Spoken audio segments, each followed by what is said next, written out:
Sir आज सुनावणी झाली, काय नेमकी परिस्थिती? नाशिक जिल्ह्यातील डोंगराळे हे गाव हे मालेगाव तालुक्यात येतं आणि येथे एका ज्या लहान 4 ते 5 वर्षाच्या लहान चिमुरटीवरती जो अतिशय अत्याचार झाला होता आणि त्यानंतर त्या आरोपीने तिचा खून देखील केला, त्या खटल्याची सुनावणी ही सोमवारपासून सुरू होणार आहे. अर्थात ही घटना साधारणतः 1.5-2 महिन्यापूर्वी घडलेली आहे आणि न्यायालयाने देखील तातडीने या खटल्याची सुनावणी सुरू करण्याचं निश्चित केलं असून आज आम्ही न्यायालयाला सरकारी साक्षीदार आम्ही कोणत्या क्रमाने तपासणार आहोत याचा अहवाल आज न्यायालयात हजर केला आणि सोमवारपासून या खटल्याची सुनावणी होईल. किती साक्षीदार असणार?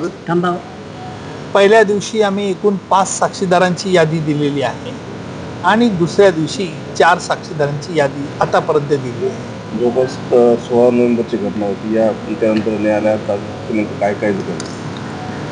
16 नोव्हेंबरला ही दुर्दैवी घटना डोंगराळे या गावी घडली होती.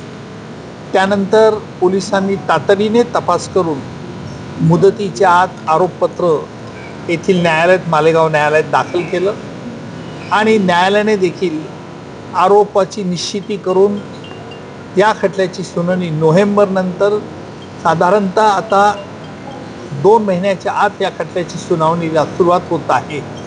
ही एक चांगली गोष्ट आहे. तर सुनावणी फास्ट ट्रॅक पद्धतीने होती. फास्ट ट्रॅक कोर्ट आहेच आणि जलद गतीने हा खटला लवकर चालवण्याचा देखील आमचा विचार आहे. सर, प्रत्येक तारखेला आपण उपस्थित राहणार आहोत की बघू असं सहाय्यक वकील म्हणून देण्यात यावा असं फिर्यादीकडून सांगण्यात आलं.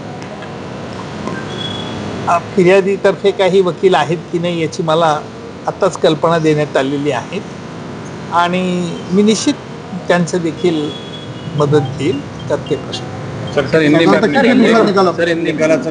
निकालची अपेक्षा मी आज त्याचं टाइम टेबल सांगू शकत नाही.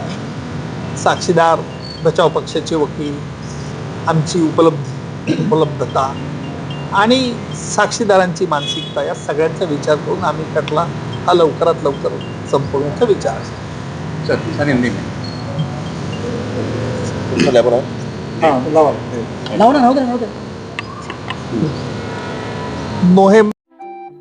आपल्या चॅनलला नक्की सबस्क्राईब करा, बेल आयकॉन दाबायला विसरू नका.